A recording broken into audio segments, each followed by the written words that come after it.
beleza, tudo bem? Aqui é Rafael Campos e nós estamos com o nosso, acredito ser o último episódio sobre as guildas de Ravnica. Antes de qualquer coisa, queria avisar que tudo que eu vou dizer aqui é puramente especulativo. Eu não faço ideia de quem são a história dos líderes, quem criou a guildas, quem teve ascensões. A única coisa que eu pedi para o meu colega que manja pra caramba de Magic de maneira geral, eu falei, ó, quem são os líderes das guildas? Ele me mandou, falou assim, ó, mas ó, esse aqui na verdade é o criador, esse aqui é o líder, que na verdade esse aqui é o segundo líder. Então basicamente eu peguei aqui as cartinhas com algumas artes dos heróis, no caso, heróis não, né? No caso, as criaturas que são considerados os líderes das guildas, e com isso eu vou fazer as minhas considerações. Então considere como oficial, porque é apenas as minhas primeiras impressões do que eu acredito ser a partir de algumas artes, textos e assim por diante, beleza? Então, com esse disclaimer, bora lá conversar um pouquinho mais sobre os líderes das guildas de Ravnica. Então, pessoal, vou começar aqui com o Azorius branco e azul com a Hesperia, a inescrutável. O que eu acho interessante nesse quesito é que nós temos uma criatura lendária esfinge, no caso todos os líderes são criaturas lendárias, e antes da gente abordar a arte e algumas coisas, queria ver um pouquinho sobre a carta em si. Eu trouxe aqui a carta em inglês porque ela tem uma qualidade um pouco melhor, não consegui todas as artes, então algumas serão um pouco maiores, outras menores, mas para ter um parâmetro geral. Então aqui a Hesperia, a inescrutável, basicamente ela é uma criatura que tem voar, a habilidade de voar, obviamente, uma esfinge, então já tem essa capacidade. E toda vez que ela causar um dano de combate a um jogador, você nomeia uma carta. O jogador revela a mão e se essa carta estiver lá, ela pode, né, fazer essa busca. Então, olha o que é interessante. De uma maneira geral, ela faz essas buscas de carta. O que é interessante dessa habilidade especificamente? Estamos falando de uma cor que é o branco, no caso que fala sobre o divino, fala sobre a vida de uma maneira geral, com o azul que é da flexibilidade, que é da maleabilidade, que também tem muito a ver com conhecimento. Existem muitos clérigos no branco, existe também muitos clérigos, tritões e criaturas místicas no azul. Então você percebe que essas manipulações de vida e conhecimento está muito ligado com a esfinge. A esfinge, dentro das criaturas mitológicas, basicamente, ela era uma criatura que tinha um conhecimento monstruoso. Era conhecido como muitas vezes protetores, às vezes ou protetores de grandes bibliotecas, ou no caso, a história clássica que fala sobre a esfinge pela primeira vez, tem você que passasse por na frente dela tinha que passar por um desafio, um enigma, que caso você conseguisse, ok, caso não, a criatura te comer. Então, aqui você vê uma esfinge, uma criatura sábia, que está diretamente ligado também ao branco e ao azul, que traz essa ideia, e a habilidade de buscar cartas a partir desse conhecimento. Tem até um library, que é a tradução, a gente pega como grimório, mas library é biblioteca. Então você pega do seu deck, busca a carta, busca conhecimento. Então eu achei bem legal que, apesar de não ter um textinho aqui falando sobre alguma referência da carta, de alguma coisa do gênero, você percebe que a habilidade envolvendo da carta está diretamente ligado com a premissa de uma esfinge. Claro que em D&D, por acaso, existe Andro Esfinge, por exemplo, que ela é uma esfinge masculina, e a gimnoesfinge, por exemplo, que é uma esfinge feminina, mas de uma forma geral, a esfinge com essa ideia mais andrógena de uma maneira geral, no caso aqui a Hesperia, acredito que seja a sua vertente feminina, mais clássica de uma maneira geral, mas você vê que tem essa ideia. E o inescrutável, você entende que a premissa da palavra também está ligada. Então eu acho muito legal porque o Magic the Gathering, acredito que de uma maneira geral, caso você queira ter utilizado até essa premissa como criação da sua história, os títulos, as promessas, as habilidades, os conceitos, muitas vezes ligado com gatilhos de aproximação, familiaridade, autoridade, tudo isso gira em torno de uma premissa, o Genius Loci, que faz com que você não apenas entenda a carta de uma maneira geral, mas você cria essas camadas em cima disso. E o legal aqui que você percebe é que a criatura é uma criatura gigantesca. Se a gente for considerar a ideia de uma grandíssima cidade com todos os benefícios e as premissas e tudo mais, você entende que a ideia, no caso de uma líder de guilda, que tem como princípio a busca do conhecimento e essa proposta da própria cor já está diretamente ligada, é algo bem legal, bem interessante. Agora a gente entra aqui em Boros com a Aurélia, a líder de guerra, o War Leader. O que eu acho interessante aqui é que nós temos agora o branco e o vermelho. O vermelho com o primeiro, mas de uma maneira geral, seja branco, vermelho e branco, tá? É da mesma proposta. Nós temos uma criatura lendária anjo com voar, vigilância e ímpeto. Ou seja, ela tem a habilidade de passar por cima, atacar e defender ao mesmo tempo, que a própria vigilância traz isso, e ímpeto, ela não tem um jogo de vocação, fazendo que quando entra já consegue já bater diretão logo. E se a gente for pegar a habilidade dela, quando a Aurélia, né, ela ataca a primeira vez por turno, você desvira as criaturas que você controla. Então você percebe que essa habilidade é uma habilidade bélica. Se você considerar o branco e o vermelho, o branco com essa questão do divino associado ao anjo, e o vermelho associado ao tribal, ao pesado, ao bélico, anjos, apesar de ser guardiões, também são criaturas, no caso entidades, de guerra. A gente tem diversos anjos e arcanjos que aparecem nas mitologias católicas a partir de ser anjos guerreiros, lutar contra demônios, infiéis de uma maneira geral.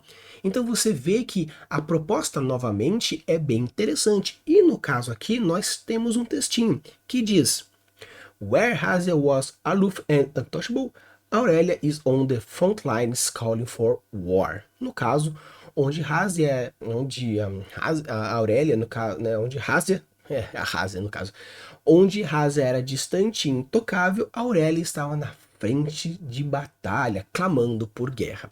Ou seja, você percebe que a premissa aqui dessa líder, ela é o bélico. Pode ser que tenha algum preceito mais, no caso, justo, ser uma guerra mais como se fosse luta contra né, a partir de um santo graal, ou contra o mal, ou uma luta divina, não importa qual seja a premissa, acredito que seja algo mais evoluída pelo fato de ser associado ao branco, à vida, mas também você percebe que tem essa ideia mais de guerra mesmo, aqui trazendo essa proposta, onde a própria Aurélia, o título dela é líder de guerra, mostrando que ela tem essa ideia. E muitas vezes as guildas estão associadas às premissas dos seus criadores, ou dos seus líderes de uma maneira geral. Não sei necessariamente se a Aurélia ela é a criadora, a fundadora da Guilda de Boros, mas se atualmente ela é a líder, provavelmente ela compactua com os princípios da própria guilda, ou ela transformou a guilda dentro dos seus princípios. Então até fica uma dica, caso você queira criar uma organização, uma guilda de uma maneira geral, se por acaso você quer fazer que o líder seja o fundador, a premissa da guilda está diretamente ligada às premissas do próprio líder, e caso o líder atual não seja necessariamente o fundador, você pode ou criar um líder que compactua, ou você faz essa transição, caso você ache interessante para a sua história. Mas no caso aqui, nós temos a Aurélia como a atual líder da Guilda de Boros, mostrando esse princípio do divino, mas também do bélico. E o que é interessante nessa ideia, vou até trazer aqui, eu queria trazer uma arte diferente. Continua sendo aqui, até eu vou dar uma aumentadinha aqui para vocês verem aqui. Você percebe que a arte ela é diferenciado, tem as mesmas habilidades, tem os mesmos atributos, é a mesma carta, mas você percebe que tem um textinho diferente. Leaning from behind and never been her style. Liderar por trás nunca foi o seu estilo, ou seja, complementa a ideia de ser frontline. No caso, ela sempre durante a guerra, ela estava na frente, estava guerreando, estava forte, estava presente dentro dessas ideias. Tanto que você vê que a arma dela são duas espadas. Não é uma espada e um escudo como algo que vai, eu defendo e eu ataco. Não, ela é sempre pra frente, ela é sempre muito forte. Uma armadura de peito toda de cota, protegendo de uma maneira geral. Mas é bem interessante você ver que, no caso, as duas historinhas complementam essa personalidade, complementam a premissa da cor, mostra um princípio de cores, comportamentos e a própria habilidade da carta, além do fly, vigilância, haste, no caso voar, vigilância e o ímpeto, você percebe que tem essa ideia de construir, de transformar o princípio narrativo em princípio de gameplay, no caso de game design. Então eu acho muito legal que quando você associa história, personagem, world building, você cria um conceito e um contexto muito cabuloso.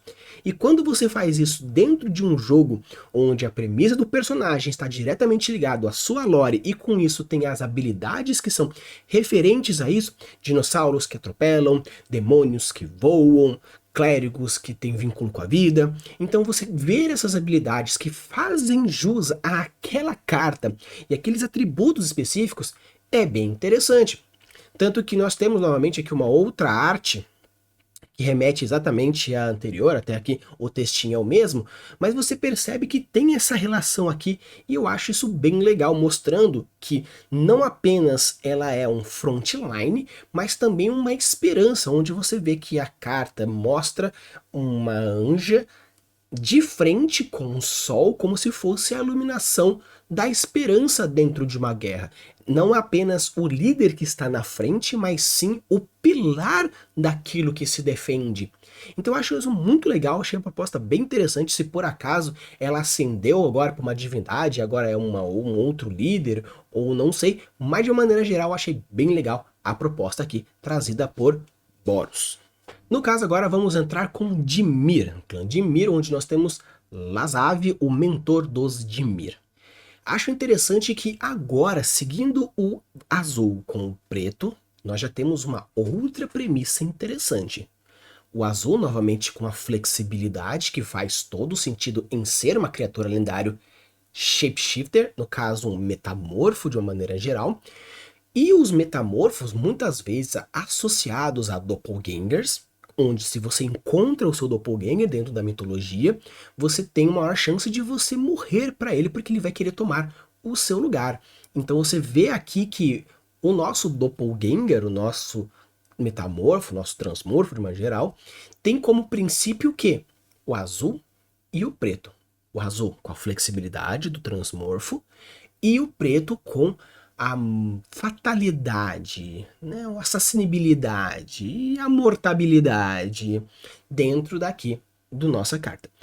E o que é interessante também é aqui você for pegar a habilidade principal dele, que é Hexproof. Ou seja, ele não pode ser alvo. Por que ele não pode ser alvo? Pelo fato de ser um shapeshifter, um metamorfo, caso ele se transforme em alguém, como que você vai dizer que aquela pessoa realmente é ele ou não é ele? Então, acredito que essa propriedade de habilidade de Hexproof, de não poder tomar alvo, seria que é difícil você imaginar se aquela criatura, aquele ser, realmente é um metamorfo ou não. E essa dúvida faz com que ele ganhe uma certa intangibilidade pelo fato da dúvida.